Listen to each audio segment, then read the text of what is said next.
Hi, everybody. Barry McGuire here for Barry McGuire's Creative Real Estate Education Group. Today's Monday, so it's the Monday main event. We're 5 p.m. Mountain Time. This is all about real estate, and particularly creative real estate. We meet up every Monday and we talk about real estate, and particularly creative real estate. We like to have folks on who can help us in our real estate journey. We have insurance guys, and we have mortgage brokers, we have finance guys, other finance guys, we have developers, we have all sorts of experts, accountants, foreclosure experts that help us with various aspects of creative real estate. Great to sit around and talk to people who know what's going on. It's I like to learn like that. I really like to listen. We are looking to do our second live event since COVID came upon us. We did our first live focus workshop, as we call them, on May 7th and 8th in Calgary. That was the Rapid Cash program, 2 days dealing with 6 creative real estate strategies, including agreements for sale, which is, I think, my favorite of all the creative strategies. And we are headed for our next live event, which is Saturday, September 24th, here in Edmonton. We're going to be at the Delta South, and this is a full day on AFS. At Rapid Cash, we spend about a half a day on agreements for sale, but this is a full day, and I really like it because we can dive into the examples and the real learning. It's fine to hear about the theory and get the basic details of how an agreement for sale works and kind of go through an example or two. It's a whole other thing when you can go through 3 or 4 examples and do 3 or 4 exercises and then have the experts around for a whole day to chat. So that's coming up September 24th. Donna will put information up for you so that you can see what's going on.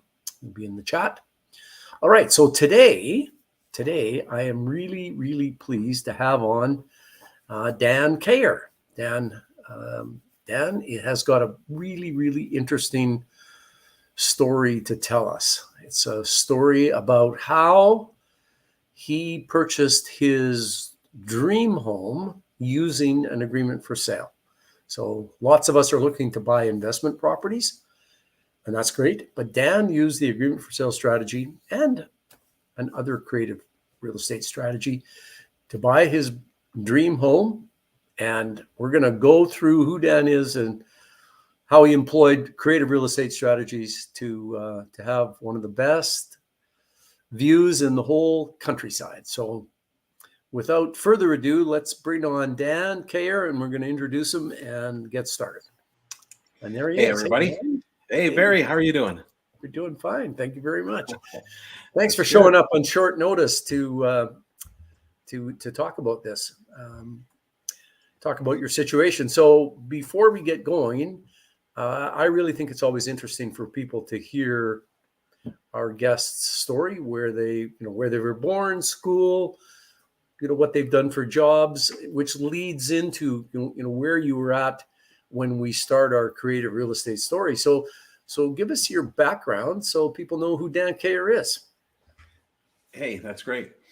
Well, I grew up actually in a little town in Saskatchewan. It's a French community.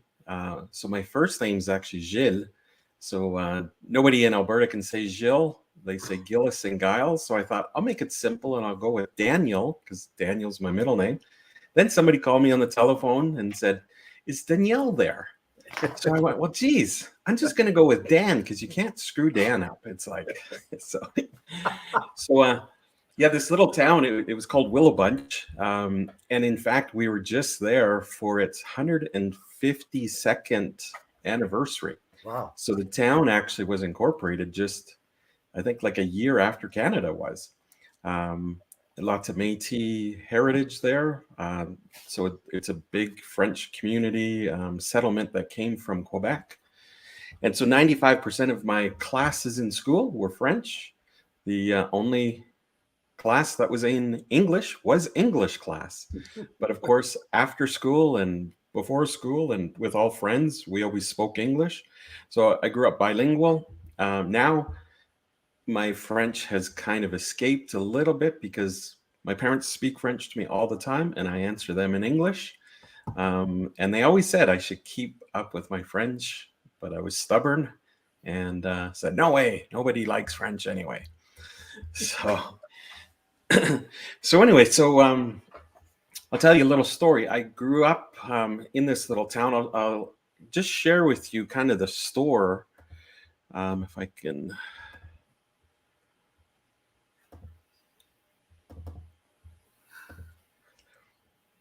So you can see there. Oh, Donnie, yes, I can. somebody may need to give access. There we There go. it is. All right, so there on the left side was the portion of the house, and then in the middle was kind of the entrance or the gateway from the house to the store, and then the store is there on the right. So from a topical view, it would be an H formation. Yeah. And so during the mornings, right from when I was little, actually, I can remember that we would go into the store to be able to play. And I'm trying to go to my next screen. I can't figure out how to do that. That's all right. It's a classical structure there. Nice picket fence. I might have to go like this first. There, I see a new picture. All right, there I am inside the store working away. So you can see from a young age, I got a good work ethic, worked hard, worked before school, came back after school. I remember on Thursdays, that's when the milk truck would come.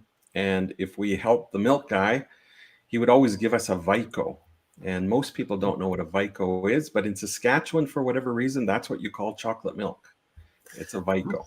Didn't know that. A Vico. So Saskatchewans have a whole bunch of their own terms. Like a hoodie in Saskatchewan is called a bunny hug.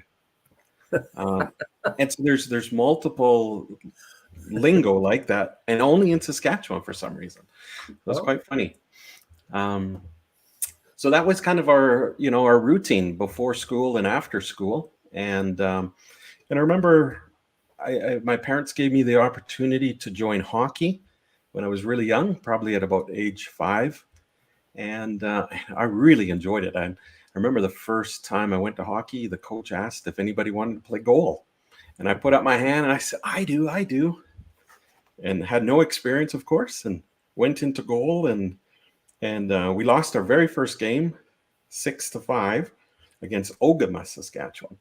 And then I remember we played them the next time and we beat them 6-5. So I was pretty thrilled about that. So I carried on in hockey right till about the age of 12. And at that point, we had gone into a tournament. And I remember playing, we brought in a backup goalie, and his name is Chris Osgood. Chris went off to play with the Red Wings. Yes. In NHL. So he was our backup goalie. And I remember we were leading the tournament.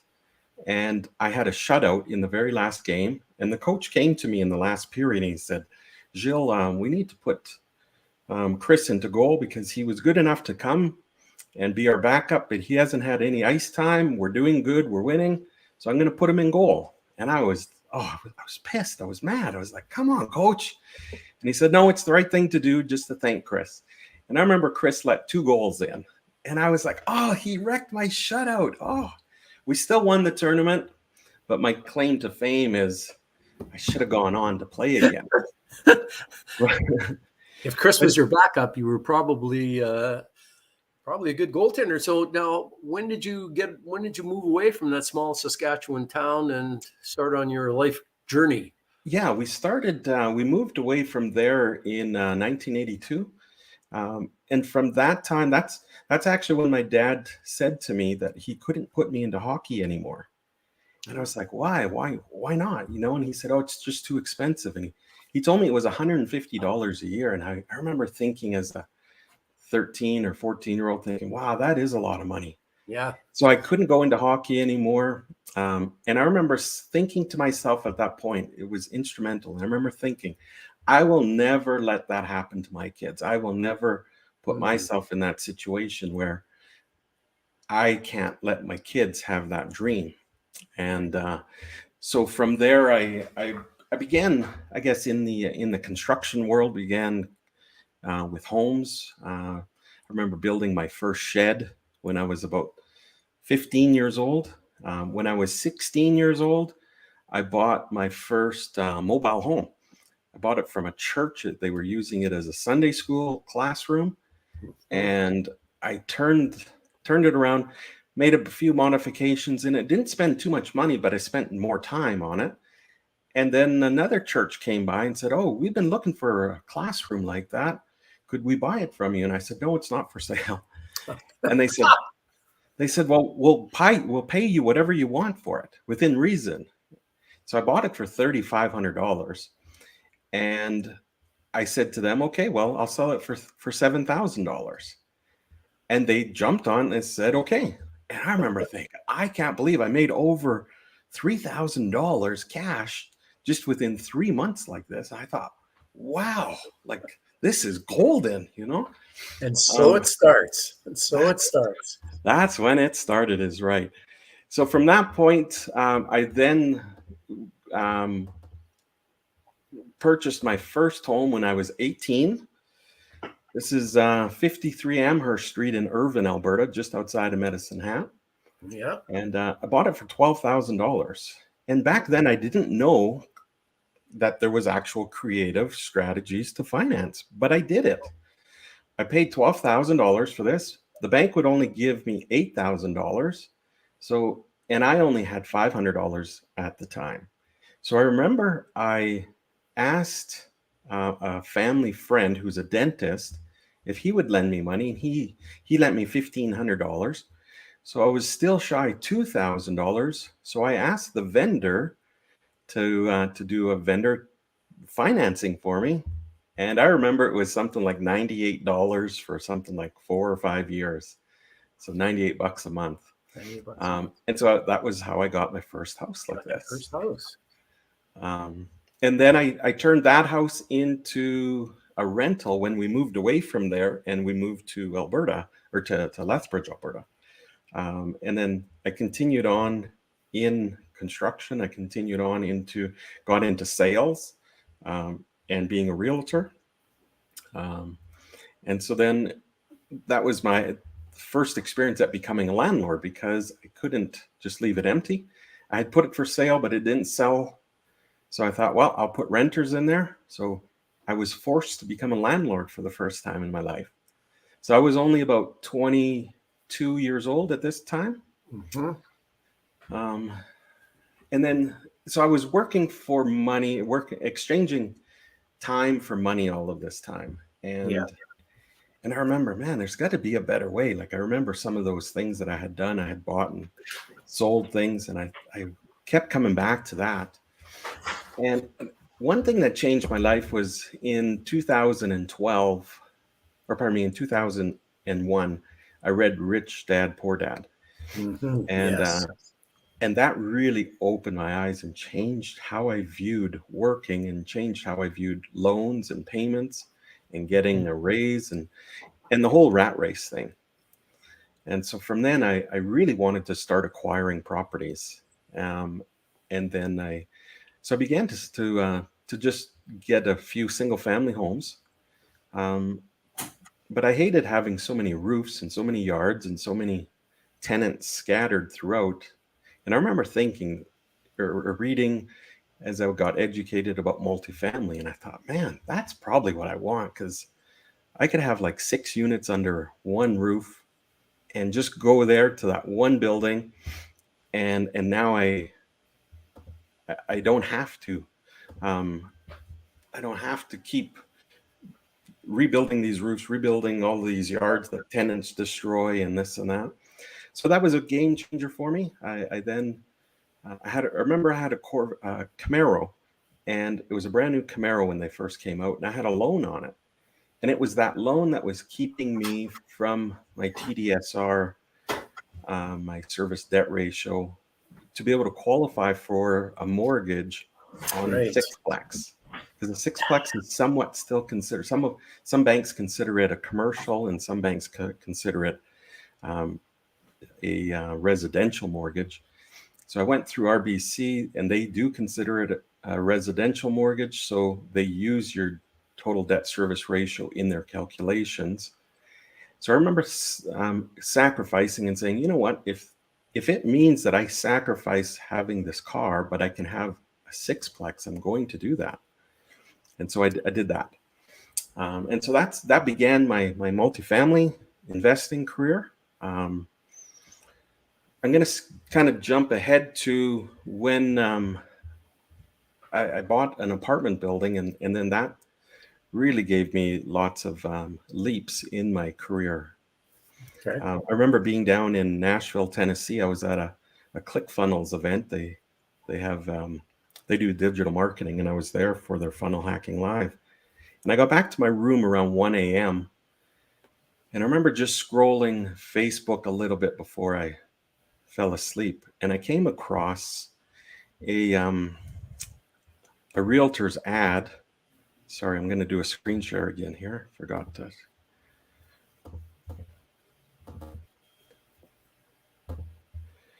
So I came across the realtor's ad on this, and I thought, man, like he's not telling me what this really is. It's I remember thinking, like, this can't really be this building. Like, for 1.595, basically $1.6 million, I'm thinking, I'm only getting half the building, or I'm only getting, it must be a condo development, and I'm only getting a few units at this price. And I thought to myself, like, this is crazy, but for this price, like, so I messaged him. It was 1:38 a.m. in the morning when I messaged him on Facebook, and I just said, hey, what's up with this? Can you give me the details of this? And so the following day, he did. This is the actual ad, which was a bit of a description. So it told me that it was, the breakdown of the units. So I added that, it's a 32 unit. And I was like, wow, that just sounds way too good for 1.6 million. 1.6, 32 units? That's outstanding. You're going, what's the catch? What's going on? Exactly. I'm thinking, well, for $50,000 a door, there's something wrong. So I was expecting to get a negative reply about the building, but instead he gave me a negative reply actually about the that there was already a deal on the building. And he said, no, it is for all 32 units. It's a standalone building. It's a multifamily. It's 4 stories and on and on. And I was like, wow, well, that's too bad. And at first I thought, wow, I guess I can't move ahead anymore. But I don't just give up that easily. I decided, well, why don't I keep messaging him? And I'm like, well, I want this. And he says, well, you can't, Dan. He goes, there's already a guy in front of you. And I said, yeah, but are you guys still negotiating with him? Or has it gone to a conditional contract? And he said, no, there is a guy ahead, but they are still negotiating. And I said, well, I'll give a better offer. I said, I'll give $50,000 more. And then I said, oh, and by the way, are you the only realtor in the deal, or does the buyer also have a realtor? And he said, no, the buyer's got a realtor. And I said, well, good. I don't have a realtor, so you can double end. So I kind of made it a win-win. I made it a win. So the seller made an extra 50 grand. This guy probably made another 50,000. And I wasn't being greedy because I knew that this was such a good deal. And then 2 hours later, lo and behold, he sends me a message and says, I've got the building and my contract's in first place now. And I was this is now like at 9 a.m. in the morning. So we moved pretty fast from when I saw this at 1. And then within 2 hours, the agreement was there and we had a conditional agreement in place. And so now let's just set the stage a little bit. So you're in Nashville as you discover it. You're back and forth. By 9, you've got an offer in. So this is a 32-unit standalone apartment building in Fort McMurray, Alberta. And what time frame are we talking here? When is this? This is the last. This is January 28th of 2020. So if you remember, yes, like within a month from there, that's when COVID started happening. Yes. So in fact, when I went up to look at the building, that's kind of the start of the whole COVID. That was like, Right. the first of the masking and this and that. And so it was strange in that sense. And The Fort McMurray market was, I it mean, was tanked. it was tanked, wasn't it? It had It been was for hurting. a couple of years, really hurting. Yeah, But anyway, off to Fort McMurray you go. You're going to go look at it. that's right. And the key thing in this was that 17 of the units were vacant. And Whoa, so the building was more than half vacant at the time. more than half. Wow. And so I remember calling a few of my mentors, and I've these people I truly trust in. And the first guy, I'm going to call him Mike. That's not his real name, and I said, Mike, here's the situation. You've worked in Fort McMurray, Mike, a lot. You know about it. What do you think about this? And he was like, Dan, stay away from Fort McMurray. He goes, I'm really hurting from all of the stuff. He goes, no. He said, don't do it.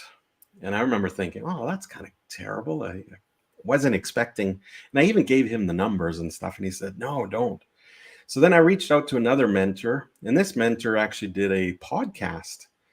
And the last words of his podcast were, and Dan from Alberta, I would recommend that you don't try and grab a dropping knife.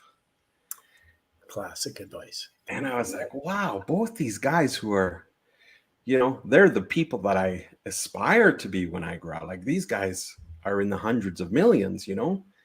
and I'm just like, why? And then I came back. I remember reading the book, The Art of the Deal from Trump. And this is before the political part of Trump. Yeah. And so, and then also watching The Apprentice with Trump. And I remember in that, whenever he sat in his boardroom and he would ask all of his advisors, and I remember he would even ask George, his lawyer, George Ross is his name, really smart guy. And he would ask George his opinion on something, and George would go, well, here, and I would fire so-and-so. And then he would ask his daughter, and he would ask a few of the other board members. And at the very end, Trump would have his own reason for doing whatever, and he would make his decision, and he would say, based on this. And I remember thinking, I need to do this. I need to take the bull by the horns. For whatever reason, these guys are probably past the risk part of their investing. They're probably not. They were away from Fort McMurray. They probably weren't as much on the ground as I had been. And I just went, you know what? I can't go wrong on this. The numbers make sense. Like, how can I go wrong? And I started doing all of these different strategies. I started looking at how could I cash flow this building if there was only 4 tenants in it. And the building actually cash flowed with only 4 tenants. So it's going to cash flow with, at that price, it's going to cash flow with 4 tenants. And you had 17 vacancies out of. So I had 15 tenants that were paying. 15 tenants, yeah. So I thought to myself, I can't go wrong with this. Man, oh man. So I decided to go ahead with it. And then I remember saying to Mike, the price of oil is only at $25 a barrel. It's not like it can go any lower. Well, within a few months, as this deal was still conditional, the price of oil went down to minus $32 a barrel, if you remember. So, we had never seen that in our lives. No. And oh my God, I was a wreck. I was like, oh, like, God, what are you telling me here? Like, we've never seen this. Well, then we took conditions off the deal, and it was an unconditional. And possession date was going to be April 15th. And the realtor calls me and he says, Dan, he said, we've got a problem. He says, the lawyers don't have everything ready. And so we're going to have to move possession, or we're going to have to change possession date. And I said, hey, as long as I'm not penalized, because my money's at the lawyer. And so as long as I'm not charged the interest that the contract says, the 4% plus interest rate. And he said, no, that's fine. He says, we'll just make an amendment to the contract and we'll make it for the end of April, the 30th, I believe the 30th. Well, lo and behold, we did that. And then all of a sudden on April 22nd, I believe, is when the floods started to happen. Right. So those terrible Fort McMurray floods. So we went from that to So I actually had gone up there early because there was vacant units. I wanted to just pretend to be a tenant. I went into one of the suites and I got to kind of just lay low and see who the good tenants were and who the bad tenants were, because I knew with 14 or 17 vacant suites that there was something happening in the building. Yes. And that was a key thing. I found out that we had 4 tenants that were dealing drugs, and they were just always having the wrong kind of people around. They were Right. the guy right next door to the suite I was in. He just would start blasting his music at all hours of the day and night. So I kind of just made a list of the people that we would get rid of right away as soon as we took possession. Mm-hmm. So the flood thing happened. We didn't get flooded. And I remember Mike called me up and he said, Dan, tell me you didn't buy that building in Fort McMurray. And I said, well, actually I did. And I'm up here right now. And he was like, no, you didn't. I told you don't do it. And I was like, Mike, it's going to work out good for me either way. And he said, what do you mean? And I said, well, think about it. I said, if there's a flood, I said, the owner's actually going to have to redo the bottom 8 units. They'll be totally renovated. And he's like, oh, you're right. Oh, well, that's good. And then he goes, well, what's the other part of it? And I said, well, imagine all of the people now that need housing. I said, we've got 17 vacant units and we're going to fill up really fast. And that's exactly what happened. We filled up right away. We got rid of those 4 bad tenants. And that place just started cash flowing immensely from that time. Now, before we go into some of that part, because I want to talk about that part. So when you wrote the deal to start with, were you looking to get your own financing in maybe one of the initial contracts? Because it didn't end up like that. That's right. You're right, Barry. It was all meant to that I would get my own financing, but because of all of those things, the banks were extremely leery.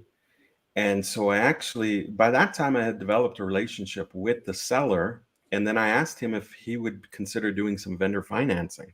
Right. And that was a key thing. And so Barry helped me to put an agreement together and put the details together on that. And in the end, he agreed to it.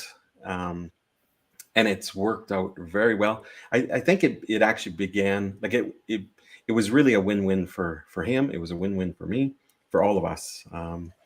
And so that was an extremely important strategy. Thankful.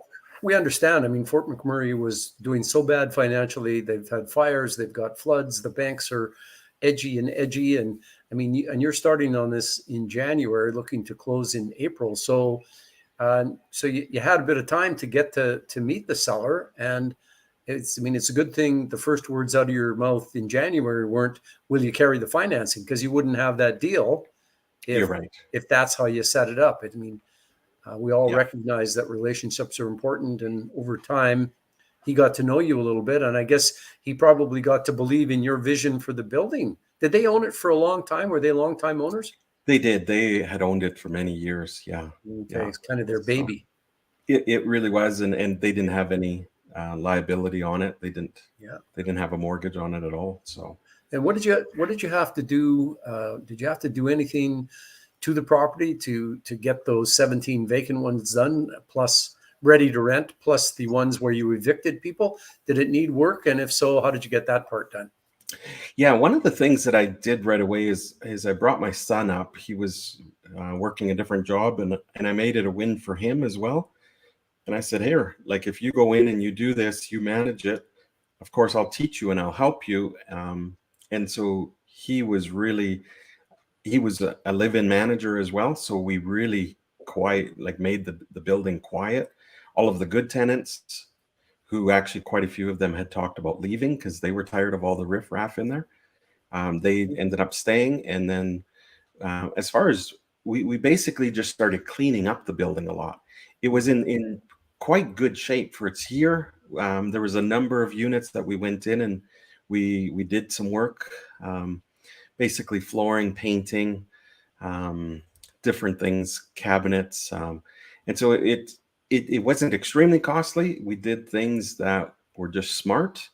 We had to put in some new appliances for the washers and dryers in the common areas. And then we started incentivizing good tenants, and just saying, hey, like if you pay your rent on time, because when I looked at the books, a lot of the other tenants, they weren't even paying on time. So I'm really sticky on that, and I tell all my tenants right away. So we started incentivizing them and saying, hey, if you pay your rent on time for the next 3 months, we're going to put a programmable digital lock on your door, or we're going to give you a new kitchen faucet with the pull-out sprayer. And it was those little things that Right. actually really helped tenants, and they could tell that we cared. And we started talking about the family. We started talking about our family, and they belong, like we all belong together, and we're all going to look out for each other. And it really changed the Wow. spirit within the community. That's really interesting. I think that's an important part. When you said we started to incentivize the tenants, I thought you were going to say, well, you're giving them monetary refunds, but instead, I mean, I would like to have a digital programmable lock on my door, and I'd Right. love to have a new thing that's a sprayer, and if you hook that up to actually caring about your tenants and letting them know about it. They already knew that you were going to look out for them by cleaning up the building and getting rid of the riffraff, as you said. Right. That's a great way to make sure you get rent paid on time, and without it being a big chunk of money. I mean, that's quite brilliant, I think. Yeah, so true. Never And, thought and of the other part, what I like about that strategy is that the asset still belongs to me. Like if they that. decided to leave 3 months later, well, Yeah. that It's still doorknob there. is still there, and that kitchen faucet is still there. Yeah, And it also helps in the end, because now we're not having to get keys recut and master key this and master key that. We're also not having to call a plumber because we got a leaking bad faucet or Mhm. something. Yeah, So it yeah. just improved. You get new. So all around, it's a win-win. And it's $150 for the kitchen faucet. I looked funny coming out of Costco with 32 of those things, but we just did. Yeah. So you fought your way through the flood. The flood didn't touch you, so that was fine. Your relationship with the seller allowed them to listen favorably to your request for seller financing. When you were talking to them, did you tell them about your plans for the building and kind of establish the relationship with them? Because like somebody who's owned a building for a long time, as a seller, he's got a relationship with his building, and he was, I'm Yeah. guessing, happy to hear that you, maybe you could say it like you had a heart and you were interested in his building. Did you get a sense of that? Yeah, you're right about that. And I think one of the key things, this guy had owned the building for a long time, and his son was managing it. So when Mhm. I came up there and I looked at the building, I had brought my son, and that part I had planned. The part I didn't plan was, it just happened that my dad decided to come up for a road trip with me at the last minute. And so we have like grandfather, son, and grandson. All three of us were there with the owner as we did inspections and we did things. And I think now he actually he was like, he wanted me to now carry on the torch further. Right. And so Yeah. I didn't even feel bad. Like I felt like he was actually a friend by the time that I asked him. And I had Mhm. exhausted the bank stuff. Um, and so when I asked him about that, it seemed now like he was just a family friend, and we had Yes. some good connections, and I could tell that he had some admiration and respect for what I was doing with my son, bringing him in, Yeah. and that was a really neat thing. So that's all part of what we know is an effective way to get things done is to play for win-win, and you've said that a couple of times in Yeah. various players in the story that we're telling, but also that you establish trust and a relationship, which Hmm. then allows people to get over their fear of who you are. They don't know who you are, but as soon as you can establish some trust and a relationship, all of a sudden these other doors open, and you're all pulling in the same direction. And I think I think you obviously understand that. I think because maybe that's the kind of person you are, or you've learned that over your career. But I think we agree that's really an effective way to move things along in a difficult situation where the other side could help you if they trusted you. Yeah. So true. Very true. And it wasn't that I was asking everything from him. I had a really sizable deposit, so he had his security. Then I had given him a plan of what I was going to do and how I was going to fill up the units. And then we did all of the legal stuff too and kept everything extremely black and white. And Yeah. Barry, you were instrumental in that, where he knew he was protected as well if something were to go bad. So not only did he have to trust, but he had everything as a backup, which to me that always makes it that much better, because I always say good fences make good neighbors. Yeah, that you can go from a position of strength when you've got a good fence or a good contract. So Yeah, the bottom line, Dan, is you acquired a 32 unit apartment building that had 17 vacant units with seller financing in Fort McMurray, Alberta, that was already cash flowing when you bought it. And I right. didn't say it was going to cash flow with 4 units rented, but it was cash flowing obviously with 15 rented. What the heck does it do when you have all 32 units rented? It must be throwing off money like crazy. Yeah, and that's exactly what it does. It's just a multiplication thing. Now whenever you throw on another 15 units that are paying, your rent every month, that now builds cash flow, and Yeah. it's positive. And so there's a spin-off with that. Then I started, going, okay, well, that's a wonderful thing. It's great to have this money. What's my next investment going to be? And I decided that, what we started looking at other places, and lo and behold, again on Facebook. Geez, sometimes I hate Facebook, but I can't get rid of it because it's made me a lot of money on deals. um, and again, lo and behold, I found, at first it was just a dream. I didn't realize we were going to make it happen. But I remember seeing this home listed, and it had just gotten listed 5 hours before, from a friend of mine that's a realtor here in Calgary. And I sent over that listing to my wife, and I just said, "Hey, we're just going to go and take a look at this on Sunday at 3 o'clock. I've already set up the appointment. We're just going to look at it and dream. We're pretty happy down in Lethbridge. It's not like we're moving. We have a fantastic home here in Lethbridge." And so she responded favorably and said, "Yeah, let's go and do that." And by the time we got out to the home, it's out in the foothills of Bragg Creek.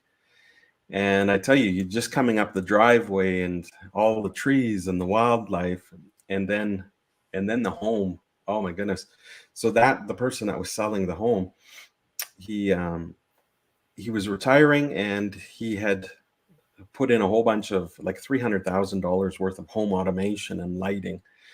And so it becomes just like a Disneyland at nighttime. And so we remember seeing it during the day. We didn't want to leave because we were like oohing and awing all the way through the tour of the home.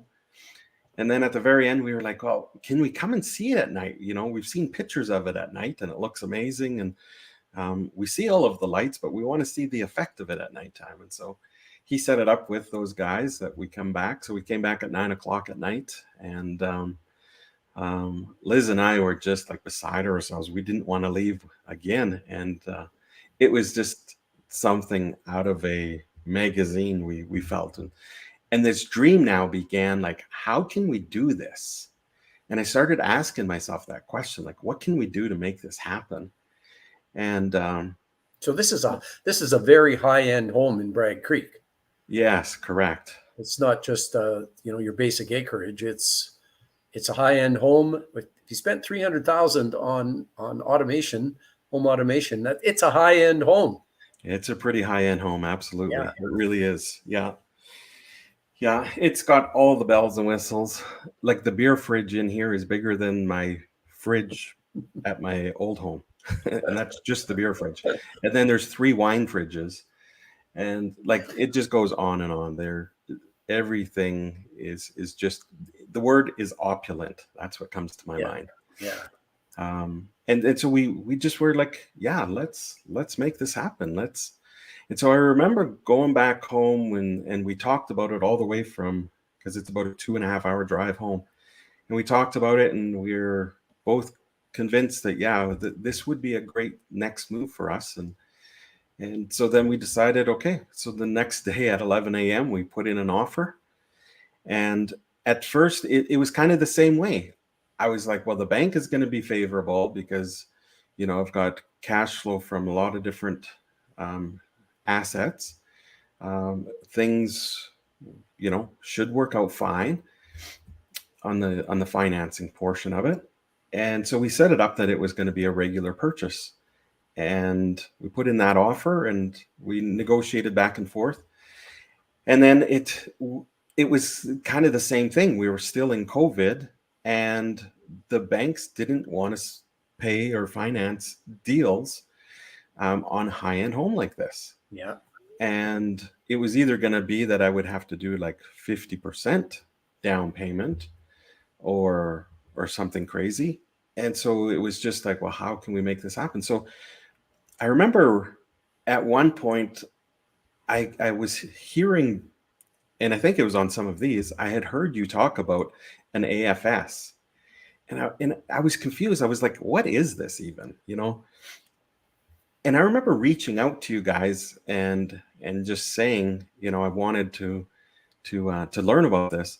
And I think also, I'm trying to think, I reached out to, it was somebody within your group that I seen comment, and I asked a question about AFS, and they had suggested you had a course on it. And so then it was with that I then bought your course, and I studied. I went through it like so fast. I was just like gulping. I wanted it all. I was like, if this is a way to make it happen, I need to go through this so fast. And then light bulbs were going off, and I was like, oh my goodness, this is kind of sort of like assuming a mortgage. It's kind of sort of like a rent to own. It's kind of sort of like a vendor financing.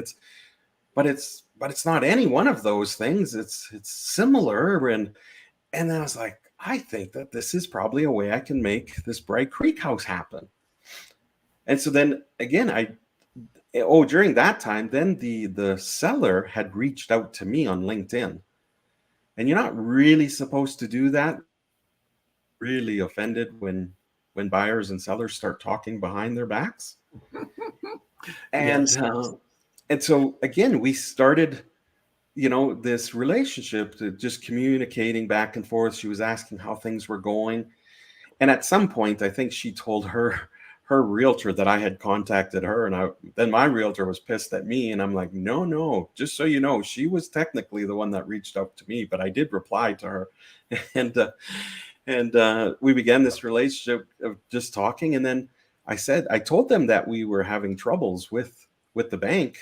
And they said, well, maybe there's something we can do together. And I was like, I'm kind of wondering about that. And I was hoping, and let me put together a package for you, and I'll see if you guys would consider it. And so then it was at that same time, I was finishing up the AFS, and I remember thinking, I bet you I can put this together. So I took some of the strategies. I realize now some of your strategies is you don't have to put so much money down payment, but I really wanted this place. I wanted them to say yes. So I put a sizable down payment within the AFS. And then I also gave them an extra $100,000, I remember, on the sale of it. So I upped their sales price, because back to win-win, And I could tell that because of the market at that time, that their list price was actually lower than what the value of this home really is. And it was to do with the fact that they really needed to sell. It was also had to do with the COVID. Nobody was coming out at that time. Nobody was buying. There was probably about 14 homes for sale around in this area. All right. Now, I didn't realize, but within a year, all of those homes sold, and the prices kept going up and up, because now everybody was moving away from the city, and they were wanting to get away from everything that was COVID related and come out into the rural areas. And so it ended up being a really smart move for us and good timing for us.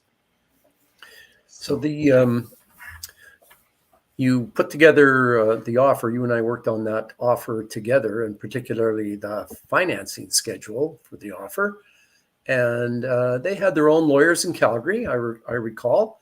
Yeah. And so, for because you've done the course, and plus you're a realtor, so um, when you are doing AFS, they kind of break down into two categories. There's the low equity, no equity ones where someone's CMHC financing has had a 5% downward blip and a property is worth basically the mortgage. And so the seller is not getting very much money. And then there's the other end, the kind you're doing, where the property is worth a lot, where the seller has a fair bit of equity. And on the low equity, no equity side of things, the buyer can really drive the deal without very much input from the seller. Seller doesn't care.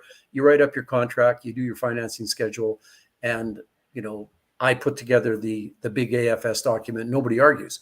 But when you have a higher end property where the seller has lots of equity and they have their own lawyer, doing the offer with the financing schedule just leads into, now we started the negotiations with their lawyers about what the actual AFS was going to look like. And that, I remember, took a lot of back and forth in terms of the actual document and the terms. And we had some real set-tos with their lawyers about how it should all fit together and what it should all mean. The basic document got changed quite a bit, and that's all fine. But what I want people to hear as we talk about this is that when you're doing a deal with a seller where he's got a bunch of equity and he's got his own lawyer, that's a whole different set of negotiations. Doesn't mean it can't be done, because Dan got it done and ended up buying his dream home in Bragg Creek, Alberta.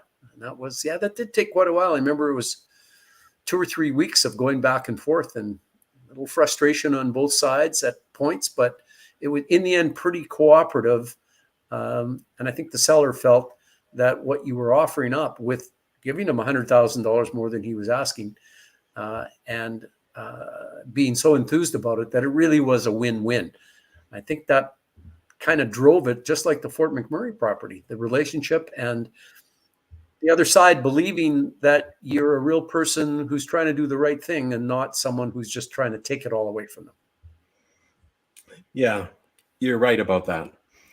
It really we had to go through a lot of different things, and because they wanted to protect themselves and their whole, investment and everything. And it's because probably the scale of the home that it is, and there's such an emotional attachment to this home as well from them. So that was, Yeah. Now, I want to chat a little bit about, taking our course like it was like a fire hose and gulping it all down. I want to hear about moving in. So we closed it, and you got possession, and you moved in.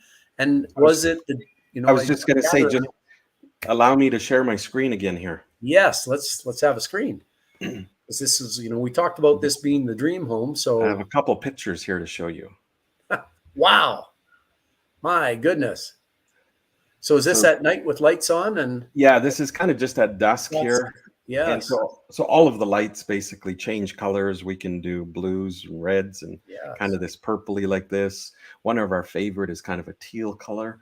So you sit in the hot tub and you can change all the colors on the house and all around. And see the big decks up on the right-hand side. They're also like, it really is an entertaining type of a home as well. I'll show you a couple other pictures. Wow.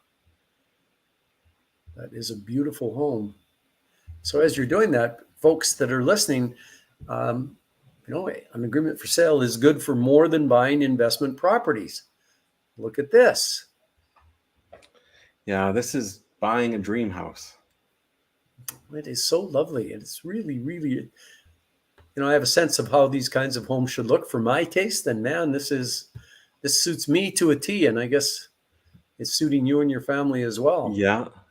And we keep saying we got to have you guys come out here because you were instrumental in this. Yes. Wow. So here's the last picture. One more. It's a So, picture yeah. from kind of another angle. Yeah. So we really enjoyed out here. It's such a quiet area, and we only have a few neighbors, and it's just been, especially through COVID, this has just been a blessing. We're so a happy, dream for you. so fortunate to be here, it feels. So yeah. it's I think it's important for people to understand that creative strategies are useful in many situations. So this is a dream home, not an investment property, but it might turn out to be an investment since you bought it when prices were low, and it's maybe worth more money now. But folks, you can use creative strategies anywhere. So Dan put together a vendor take back situation when he bought that Fort McMurray apartment building. That, I don't know if you're doing any math there, but if it was positive cash flow at 4 units, it was great positive cash flow when it was 15 units. And if he rented up 17 units at an average of, I don't know, let's call it $1,000 a month, maybe it's less than that, there's another $17,000 a month in positive cash flow. So we're not talking small numbers here. But a VTB is a creative strategy, and they're a little tough to come by because most sellers don't have clear title properties like this seller did in Fort Mac. But it's seller financing, as is an agreement for sale. So whether you're buying a 32 suite apartment building or whether you're buying your dream home in Bragg Creek, creative financing is always a possibility, and it's led by when you're buying more expensive properties, it's led by the trust and the belief that the parties have in each other, especially that the seller believes in you. And Dan, I think you're a master at showing sellers who you are and what your intentions are, and having your intentions line up with how they look at things, which leads to them saying yes when you say, I've tried everything with the banks and they just won't help me for various reasons, COVID and Fort McMurray and floods and fires. They won't help. And I do really want to buy your apartment building, or I do really want to buy your absolutely spectacular property in Bragg Creek. You can't do that in the first conversation with a seller, but you can do it over the course of time. And so congratulations to you for seeing that. And I think maybe it's just part of who you are. I think that maybe comes out of you naturally. It's not you're not going, okay, how am I going to establish trust here? What can I do? I think it's kind of who you are as a person, which is very helpful. Donna says we have a question here. Donna, what do we have? Facebook user says, can you speak a bit about how you're using Facebook finding deals, Dan? So because you found both of them on Facebook. Tell us about that. And I've probably found, I would say probably half a dozen, where like I remember finding an acreage that was a hoarder's acreage, and I bought it for $120,000, and we went in and we cleaned up the mess inside the house, and then I flipped it within 2 months and made over $100,000. And basically it's only by, I don't have any strategy other than I have a lot of realtor friends that I'm friends with on Facebook. And when they are marketing, one of the strategies they have is they post it on their personal Facebook. Right. And so the majority of these deals, that's exactly how it was generated just that. So I don't do any Facebook ads. I'm not doing anything other than scrolling and having, I have nearly the 5,000 friends. I'm always I keep adding as some people drop off. I add more friends that are in this space. It's kind of like surround yourself with the people that you want to become. Surround yourselves with the people that can help you become the person you want to be. So I have lots of these friends that that's what they're doing. And so great question. Hopefully that explains it. Sometimes my wife doesn't like my scrolling, but I tell her at least my Facebook is making me money. Well, that's good. I guess other people could employ that by looking to follow and become friends with realtors, which real, realtors would like, and then you tap into that. So Yeah. that's really good coaching. And I would say, make sure you're tapping into the realtor, the 20% of the realtors that are doing 80% of the business. All There's a right. lot of realtors that are just duds. You want the successful ones. Because when somebody's got a deal that they're doing and they're needing to get rid of their home, they actually are going to the best realtors, the best marketers. So Yeah. make sure those are the friends that you're becoming friends with. So do a little research before you just willy-nilly add every realtor as a friend. Yeah, that's right. Yeah, Correct. that's a good point. Yeah. So I just want to a little bit before we got a few minutes left here before we head out. So you bought our online course and just basically absorbed that as quickly as you can, and that was enough to. I mean, how did that sit for you? You're a guy with experience, so with lots of real estate experience, but how did that course sit for you in terms of telling you about agreements for sale, AFS? Oh, it was light bulb moments. It's like, this is brilliant. This is really it. It basically turns an assumable, or what we used to get with assumable mortgages, is really what AFS gives you.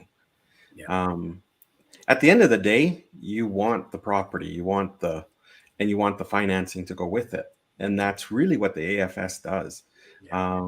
It gives you those things, and so I was impressed. I was shocked that this is even a thing, and I thought, man, that was How so come I don't know creative. about this? So creative for Barry to have come up with this and presented the strategies inside this course. And so at the end of the day, the course made me a ton of money, Yeah, and yeah. gave me a wonderful place to live and to wake up at every day. And we're blessed. Yeah, I feel like you worked hard. You're blessed, but you work hard to get there. So Sure. for anybody who's listening, and I mean, Dan figured this out, and it might have been a little easier for him because he's a realtor with lots of experience. He figured that out from taking our online course, and that the online course is a great course, and it worked great for Dan. But I hope nobody minds me saying that doing the course live is really a step up from the online course, because you're there with focus team leaders who have implemented the strategy. You're there with kindred, like-minded people who all want to learn about it. It's great breakfast and lunch and all of the networking that you can possibly want, and all the questions that you could ever think about answered till we stay till the last question is done. So uh, Dan thought that online course was good. The live course that's coming up September 24th is even better. Is even better. So Dan, any parting words for folks who are thinking about investigating, learning about the AFS strategy? Yeah, I would say, like, seriously, do it right away. Don't wait. Like, book this.